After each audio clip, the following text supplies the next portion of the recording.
to episode 213 of Late Night Linux, recorded on the 16th of January 2023.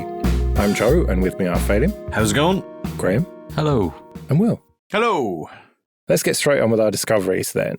Will, you've been using test disk. Presumably you lost some data then. Yeah, I wish I wasn't. So I bought an Kingston A400 240 gig SSD off Amazon a couple of years ago, and it's been fine. It's been the main boot disk in my Raspberry Pi 4 that's running all various bits around my house, and it's been fine, in fairness. It boots off of a USB to SATA connector, and it's been absolutely fine. And then one day everything was broken, and I tried to work out what was going on. I couldn't SSH into this box, so I picked it up, put it in here, plugged it into the monitor, and just nothing, just dead. It's like the disk didn't even exist. So I plugged it into a variety of other machines to try and find out what was going on, including a Windows machine, just in case that would work. But nothing would work. This thing was absolutely dead. And it appeared in the disk manager as SATA firm, which sounded a bit like serial ATA firmware to me. So I went Googling, and it turns out that this drive, or rather the SATA controller on this drive, has a problem, a known problem. And if you get a worn block on your disk, sometimes it just goes into failsafe mode and just like blows a fuse and it's dead. So I tried to restore the firmware on it. That didn't go brilliantly. And then I tried to then I started searching around for software packages that would help me try and recover some of the data, whether it's deleted or not. And Test Disk is the easiest and fullest featured package for rescuing files that I've ever used. It has a partner program which is good for rescuing photos off of SD cards, which name escapes me, but I'll look up in a minute. PhotoRec. That's it, PhotoRec, thank you. And it's as good as that at finding files and the start of blocks of file allocation tables and whatnot. It wasn't successful in this instance, but it's a really good package. You can get it on pretty much every platform. It supports a whole bunch of file systems. It's really quite easy to use for a very technical program, and it's the best thing that I have found for doing this sort of work. So if you find yourself in a situation where you have to try and recover files, Test Disk is where it's at. Just to avoid any emails about this, you did try plugging the SSD in directly via SATA and not via the USB converter. Correct, I did. I did that. That was the first thing I tried. Okay. Interestingly, side note, today there's a YouTube channel called My Mate Vince who tries to repair electronic bits and bobs. Check out his video about when he bought about 8 robot vacuum cleaners. It's quite funny. And for whatever reason, he is trying to fix one of these exact same discs, the same model, the same size, and like 2 weeks later, then mine blew up. So I suspect that if you've got a Kingston A400 240 gig drive that you bought a few years ago, now would be a good time to check your backups. Phelim, you got that keyboard then, and it worked quite nicely, except that it's now dropped in price and you're angry. Bastards, absolute bastards. There's like 30 quid off what I paid for it. I swear they do it on purpose. Maybe it's using the cookies and it knows it's me and it's going, I'm just going to wind them up now. Maybe I'll buy a second one. I got the Logitech G Pro TKL mechanical keyboard with the GX blue clicky keys. I was a bit worried that they weren't the cherry keys. And for about the first 2-3 hours, I was getting a bit of buyer's remorse going, maybe I should have gone for the cherry blue. But yeah, I started to like it after that, and it's fantastic. But not only that, someone has written a unbelievably brilliant CLI tool called G810-LED, and it's in the repos, so you don't even have to go through the GitHub page. And all of the keys can be addressed individually by reasonable names, like -K A will assign key A, and then you can assign it a RGB color value in hex. But you can also do groups of keys, or like subset of keys, like the modifier keys, or like the whole group over there, which I think they call them the function keys. That's things like print screen and home and end and all that. So you can make lovely colored sort of sequences on your keyboard and not just have all the same color on all the keys, or you're even forced to use some horrific tool where you get the keyboard image up on screen and click buttons and stuff like that. Ugh, who wants that? No, you'd rather type stuff. And I was able to, when you slagged me off, I was able to make a nice little words typed out for you that I could send you a picture of. Yeah, I still don't know what a tukun is. I know. It's a type of bird. Oh, okay. All right. But come on, let's face it. The only reason you wanted to change any of the LEDs was to turn off the Windows key. I did, actually.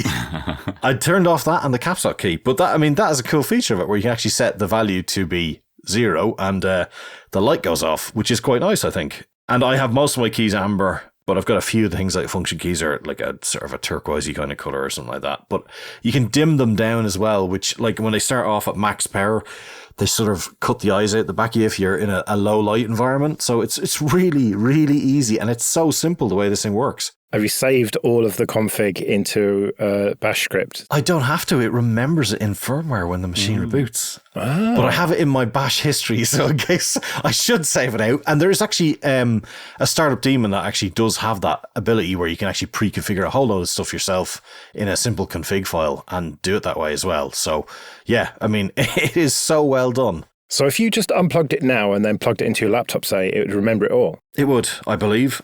Between machines, yeah, I think so. That's a good point, actually. But if I do it myself and, there's no thing telling me anything, I think it would do it. He says, as it wipes the config and is now doing a rainbow colour at me. Well, that's me proven wrong, isn't it? God damn it. It took me ages to set those up. Hang on, I'll fix it in about 5 seconds. That's the great thing about it. Yeah, I just copy-pasted what I just did and bang, it's right back up again. So, yeah. Well, lesson learned. I will use the config file the next time. Well, by next week, I want the enter key flashing when you get a new email, and I want the delete key flashing for how many unread Telegram messages you've got. Do you know, the thing is, you could actually do that, because it not only has colours, it does have flashing and blinking and all sorts. And because it's scriptable, you could do that, couldn't you? Yeah. I could do that. I might do that. That. What have I done? When clients don't get their code this week, they'll know why. My keyboard is in pristine, their code is not. And you've also got in here Old Gear Sucks, specifically Athlon 64 3000 plus. Yeah. So it's a Foxconn motherboard, and it's a processor from about 2008, 2009. And I can't get anything to install on it, and I don't know why. I was trying for a laugh. I was thinking, I could make that as a storage device. It doesn't have to do much. It's going to sit on the end of a remote connection, so I could just use that as a device to have a couple of SATA drives in. But no, I couldn't even get like an older version of Ubuntu to boot in it. It just kept bombing out all over the place. Now, there could be a fault on the board. I don't know. But Old Gear's crap.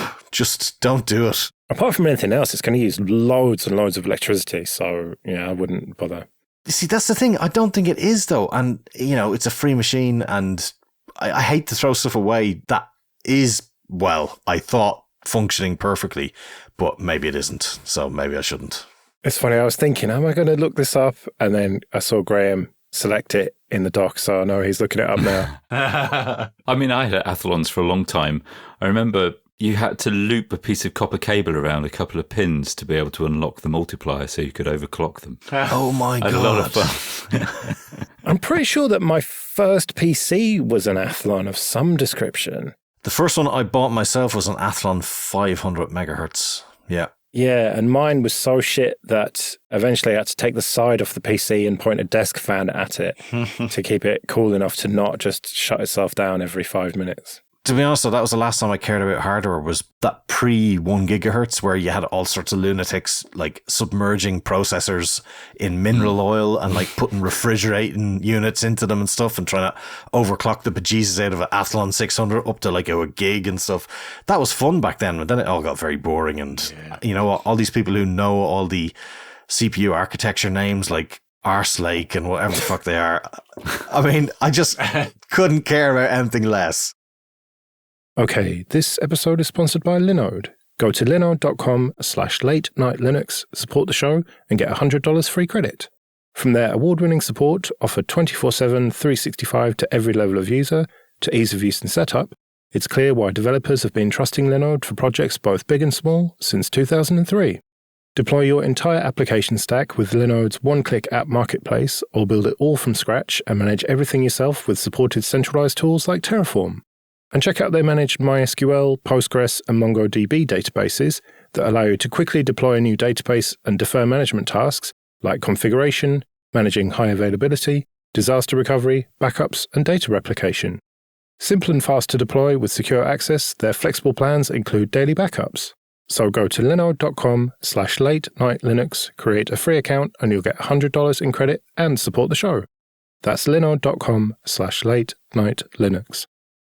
Well, I have bought a Pixel 7 asterisk. I got it cheap. A dear friend of mine sent me it.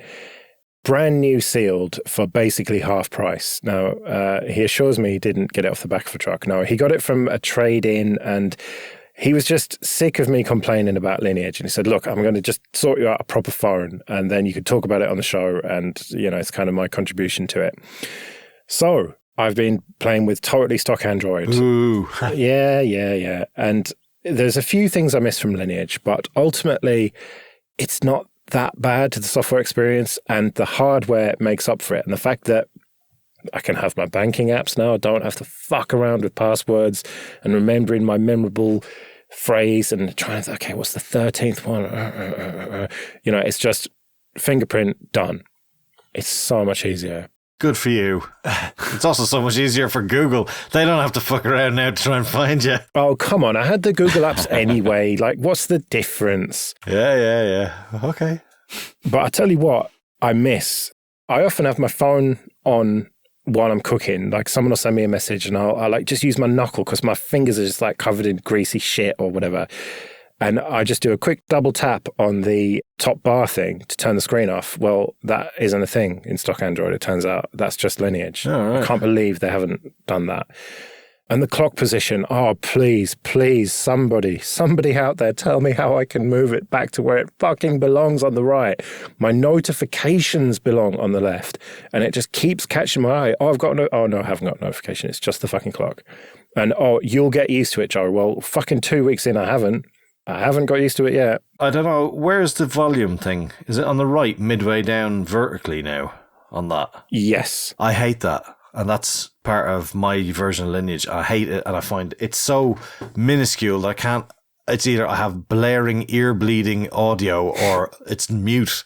It's so annoying. It's like, why are they making it that small? If the phone has a screen that big, make it the whole fucking size of the screen. Jesus. Well, anyway, if anyone knows how to get the clock to the other side without rooting it, because I don't want to root it. I don't want to unlock the bootloader. I want to have as stock experience as possible.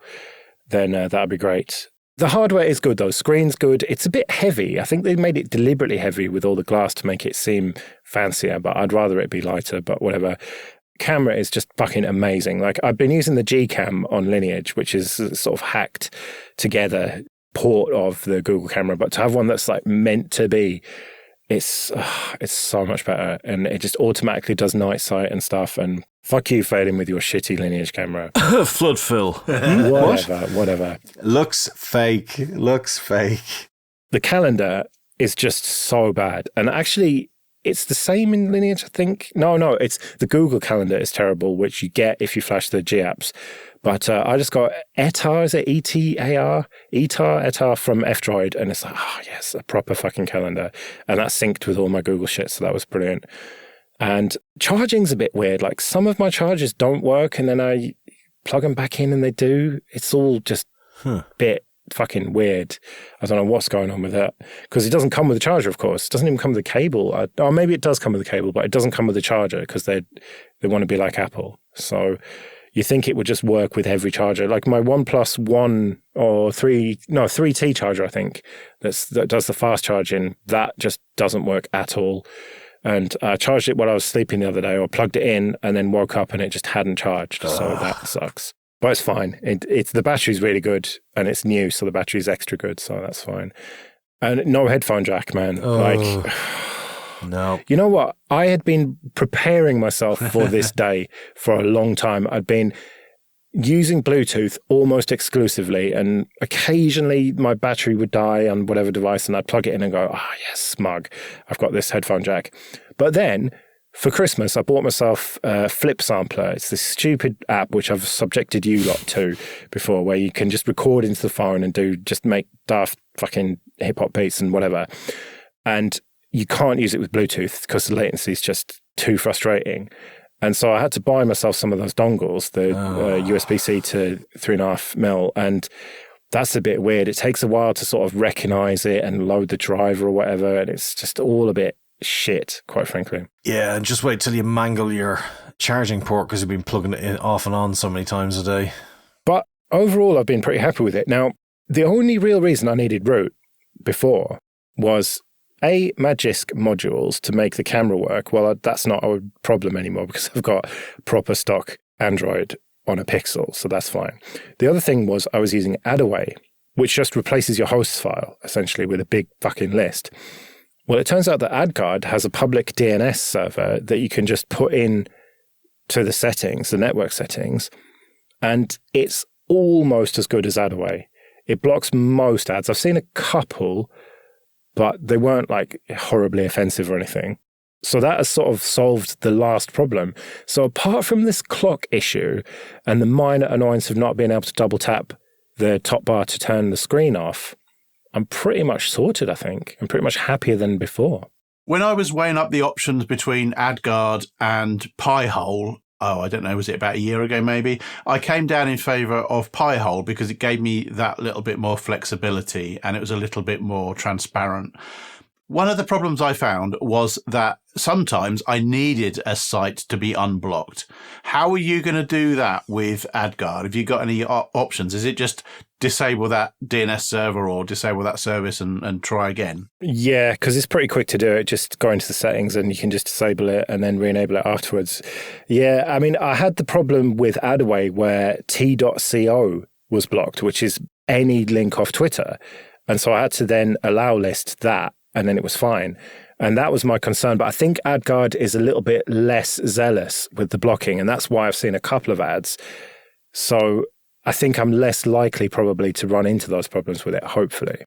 And they do offer 3 options. One is just a totally not blocking anything. One is blocking ads, and then one is blocking ads, and then all of your mucky JPEGs. And it says that it even will try and put safe search on and, try and make it properly safe for work. And so, yeah, I'll definitely be using that third one, yeah. MuckyJPEGs.com. And it is... Well, it's not returning any results. It looks like muckyjpegs.com. Yeah. Oh, no, it says no servers could be reached. Interesting. But it's funny that, was it you, Will, was talking to us in our little private Telegram group about Cloudflare have got an option for this. Yeah, it's funny. I only found out about this today. Cloudflare run 1.1.1.1, which I think most people are aware of. But what I wasn't aware of is 1.1.1.2, which is supposed to filter malware, and 1.1.1.3, which is supposed to filter malware and adult content.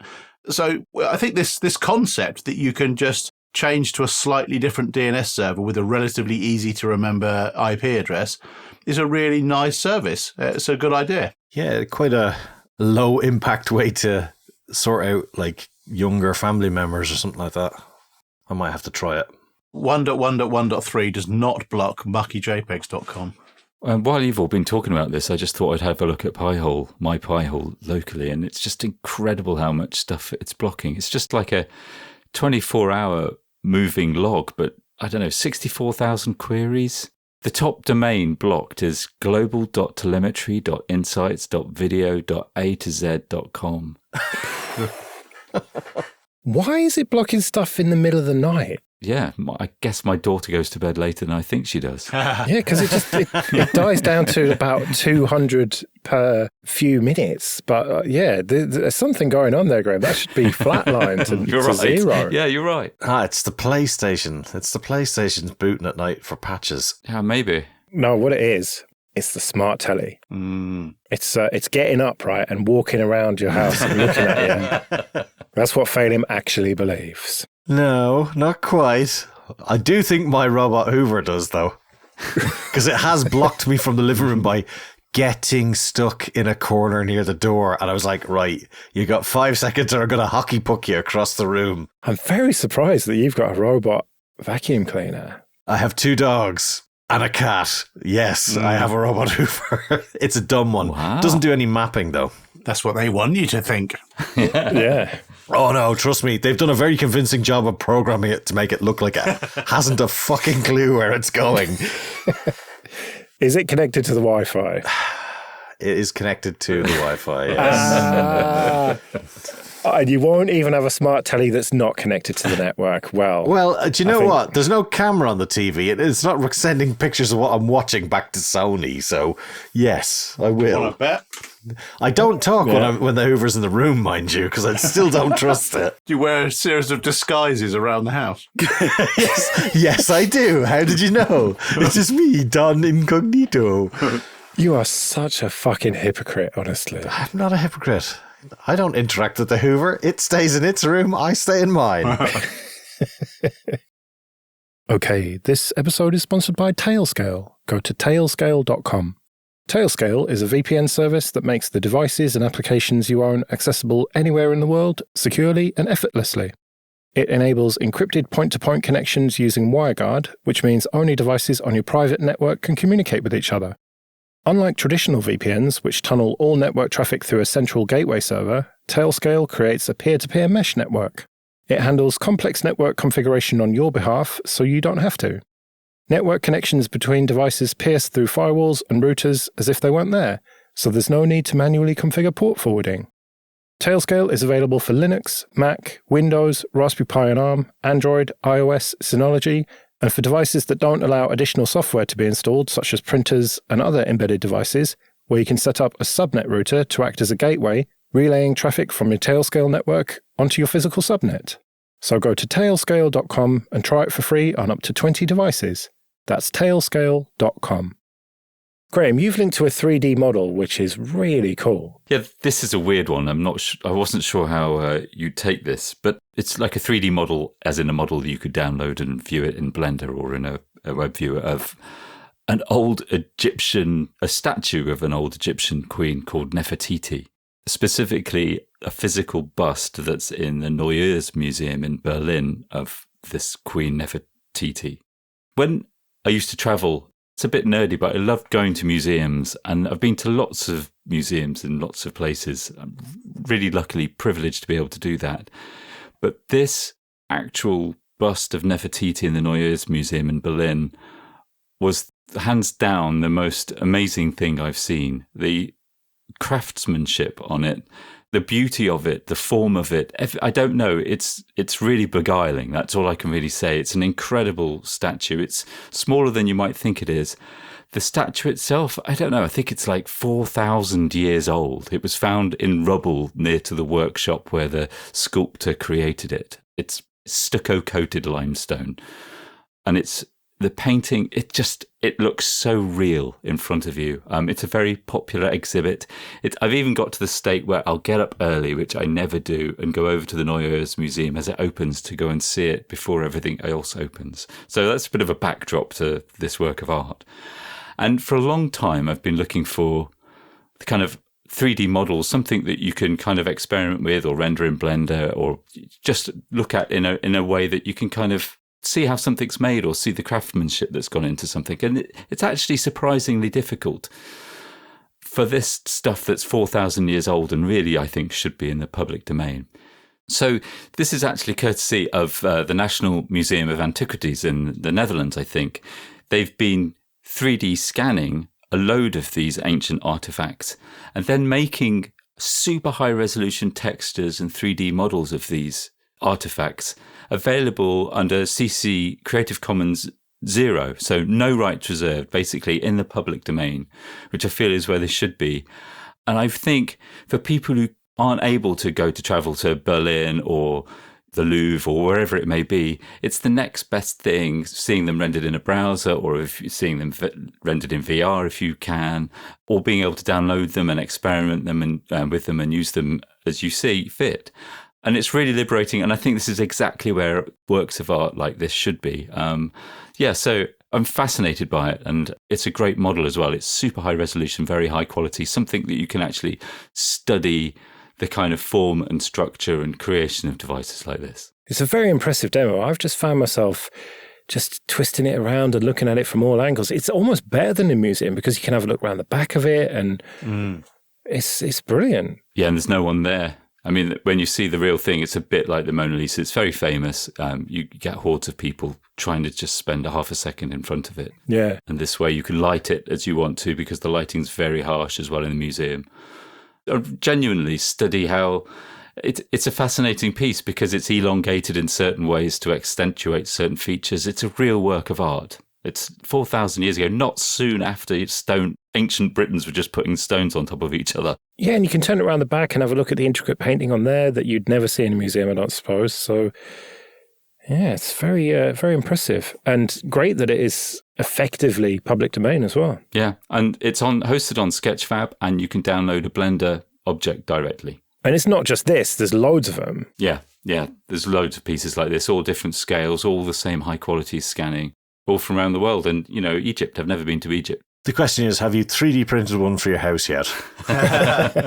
No, I haven't, but that's quite a good idea. You could print just a little one, sit on your desk. Yeah, put it on my monitor next to my snowboarding Lego. On to a bit of admin then. First of all, thank you everyone who supports us with PayPal and Patreon. We really do appreciate that. If you want to join those people, you can go to latenightlinux.com/support. And remember, for $10 or more per month on Patreon, you can get an advert-free RSS feed that includes this show, Linux After Dark, and Linux Downtime. And you also get some episodes early. And if you want to get in contact, you can email show@latenightlinux.com.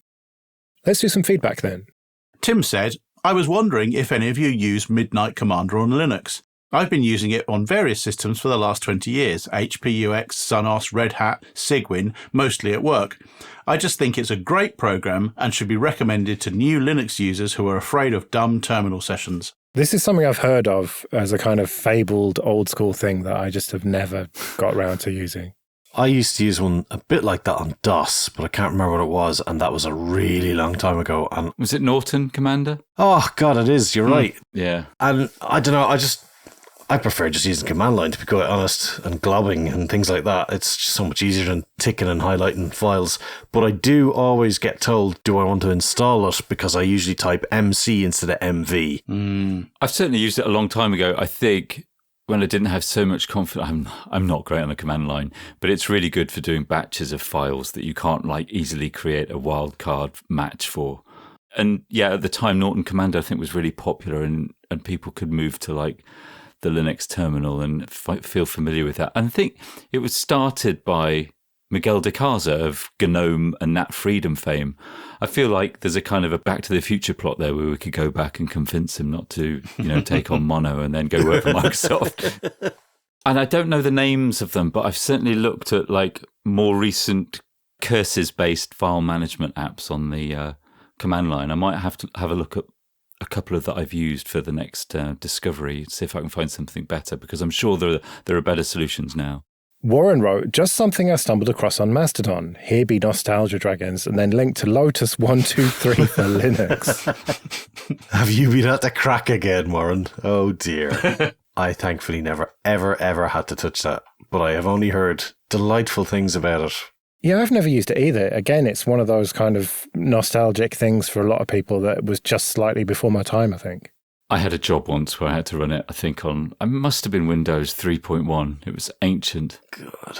There's a bit of a story because it was a really boring thing. I had to maintain entering details, and I'd get so bored I would hover my finger over the delete key for the file, just kind of play with it and tickle with it. Weeks and weeks went by and never pressed it. And then one day, after a little bit too much coffee, I pressed it, deleted that I was pressing. No backup or anything, but of course I could just copy and paste a load of random numbers. No one noticed. That is true, honestly. I had a summer job where it was a book company, and we used to have to use terminals that went back to a SCO Linux box, or SCO, was it SCO Unix even, possibly? And it was this terrible thing. It was all green font like that and text-based horrificness. Well, I'm sure there's a lot of people listening who are nostalgic about Midnight Commander and Lotus 123, but not even we are old enough for that, thankfully. Right, well, we better get out of here then. We'll be back next week when who knows what we'll be talking about. It might be some news, it might be something else. You never know, dear. But until then, I've been Joe. I've been Phelim. I've been Graham. And I've been Will. See you later.